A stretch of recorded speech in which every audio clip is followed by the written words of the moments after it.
బత్తిల బలరామకృష్ణ మాట్లాడుతున్నారు. ఇప్పుడు లైవ్ చూద్దాం. ఎందుకు ఇవ్వలేదని చెప్పేసి కొంతమంది ప్రతిపక్ష నాయకులు మాట్లాడుతున్నారు.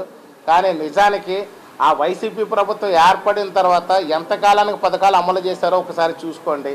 ఆ పథకాలు చూసుకున్న దానికంటే కూడా 3 నెలల ముందుగానే మేము పథకాలన్నీ కూడా అమలు చేస్తున్నాము. ఎందుకంటే సుమారు 12 లక్షల కోట్ల రూపాయలు అప్పులతో అప్పగించినటువంటి ఆంధ్రప్రదేశ్ని చూసాం. రైతులకు కూడా 1674 కోట్ల రూపాయలు పెండింగ్ అప్పులు పెట్టేసి వెళ్ళిపోతే రాగానే ఈ ప్రభుత్వం రాగానే 1000 కోట్ల రూపాయలు రైతులకి బాకీలు అన్నీ కూడా చెల్లించాము. మరొక 674 కోట్లు కూడా మేము చెల్లించి రైతులకి బాకీలు లేకుండా కూడా ధాన్యం బకాయిలు అన్నీ కూడా చెల్లించడం జరిగింది. ఇప్పుడు అదే రైతులకి ధాన్యం కొనుగోలు చేసిన వెంటనే ప్రభుత్వం 48 గంటల లోపల కూడా మేము చెల్లిస్తామని చెప్పి కూడా స్పష్టమైన హామీ ఇచ్చాము. దాన్ని ఖచ్చితంగా ఇంప్లిమెంట్ చేస్తాము. తాగునీరు విషయంలో కూడా చాలా ఇబ్బందులు ఉన్నాయి. ఇప్పుడు తాత్కాలిక మరమ్మతులు చేపట్టి తాగునీరు అనేది సప్లై చేస్తున్నాం. పూర్తి స్థాయిలో రాజానగరం నియోజకవర్గంలో తాగునీరు కోసం 270 కోట్ల రూపాయలతో ప్రణాళిక సిద్ధం చేసాం. ఈ ప్రణాళిక శాంక్షన్ స్టేజ్లో ఉంది. ఖచ్చితంగా జలజీవన మిషన్ ద్వారా కూడా ఈ యొక్క తాగునీరుకి సమస్య రాకుండా ఉండే విధంగా కూడా చర్యలు తీసుకుని పూర్తి స్థాయిలో తాగునీరుని అందిస్తామని చెప్పి ఈ సందర్భంగా తెలియజేస్తున్నాం. సాగునీరు విషయంలో కూడా కాలువలన్నీ కూడా పూర్తి స్థాయిలో పూడికలు తీసి కంప్లీట్గా మోటార్స్ అనేది కూడా రీప్లేస్ చేస్తున్నాం. న్యూ మోటార్లు రీప్లేస్ చేసి చక్కగా మేము 2 పంటలకు కూడా 1 ఎకరానికి కూడా ఇబ్బంది లేకుండా ఉండే విధంగా కూడా నీరుని అందించే ప్రణాళికలో ముందుకు తీసుకెళ్ళాము. రాజానగరం నియోజకవర్గంలో సుమారు 2000 కోట్ల రూపాయలతో అభివృద్ధి పథకాలకి అన్నీ కూడా ప్రణాళిక సిద్ధం చేసాం. త్వరలో ఒకటి ట్రాక్ మీద తీసుకొచ్చి మరొక 6 నెలల్లో అద్భుతమైన రాజానగరాన్ని తీర్చిదిద్దడం మొదలవుద్దని చెప్పి ఈ సందర్భంగా తెలియజేస్తున్నాం. ఇండస్ట్రియల్ పార్క్ను కూడా మేము ఒక ఎలక్షన్ ముందు చెప్పడం జరిగింది. త్వరలో ఇండస్ట్రియల్ పార్క్ కూడా జనవరి తర్వాత ఇండస్ట్రీస్ వాళ్ళు ఇప్పటికే మేము సంప్రదించాము. చాలామంది రావడానికి సిద్ధంగా ఉన్నారు. వాళ్ళందరూ కూడా జనవరి తర్వాత ఫుల్ ట్రాక్ గవర్నమెంట్ ఇంకా ఫుల్ ఫ్లెడ్జ్డ్గా ఎస్టాబ్లిష్ అవ్వలేదు. ఇంకా ట్రాన్స్ఫర్ సార్ట్లో ఉండడం వల్ల ఇంకా కొన్ని ఇబ్బందులు ఉన్నాయి కాబట్టి ఇంకా పూర్తి స్థాయిలో మొదలవ్వలేదు. త్వరలో అది కూడా మేము చేస్తామని చెప్పేసి ఈ సందర్భంగా తెలియజేస్తున్నాం. ప్రతి విషయంలోనే కూడా ఇక్కడ అభివృద్ధి అంటే ఏంటనేది రాజానగరం నియోజకవర్గంలో చూపిస్తాము. కొంతమంది ఏదో తప్పుడు ప్రచారాలు చేస్తున్నారు. ప్రభుత్వం వచ్చింది ఇంతవరకు ఎలాంటి చర్యలు తీసుకోలేదని.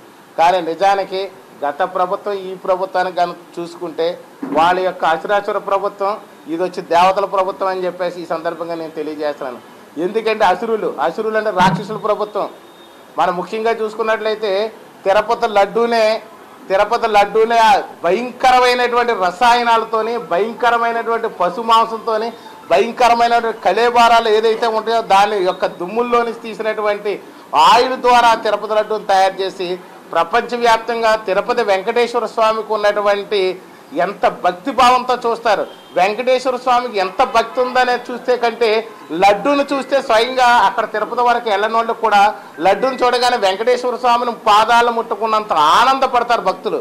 దేశ విదేశాల్లో కూడా కోట్ల మంది ఉన్నారు. ఇక్కడ మన దేశంలో కూడా కోట్ల మంది ఉన్నారు. ఇంతమంది కోట్ల భక్తులు ఉన్నటువంటి తిరుపతి వెంకటేశ్వర స్వామికి కూడా వీళ్ళ యొక్క మూర్ఖత్వంతో ఈ యొక్క లడ్డూలో కూడా పశు మాంసం అయితే పర్వాలేదు, దాని కెమికల్స్ ఏదైతే కళేబారాల నుంచి ఆ బోన్స్ నుంచి తీసినటువంటి రసాయనాలతో తయారు చేస్తే కళ్ళకు అద్దుకుని అద్భుతంగా అని చెప్పేసి మహాప్రభు ఇక్కడే కలియుగ దైవం శ్రీ వెంకటేశ్వర స్వామి యొక్క ప్రసాదం దొరికింది, వారి పాద పద్మాలకు నమస్కరించి మేము ప్రసాదం స్వీకరిస్తే దాంట్లో రసాయనాలు అనారోగ్యాలు వచ్చేది.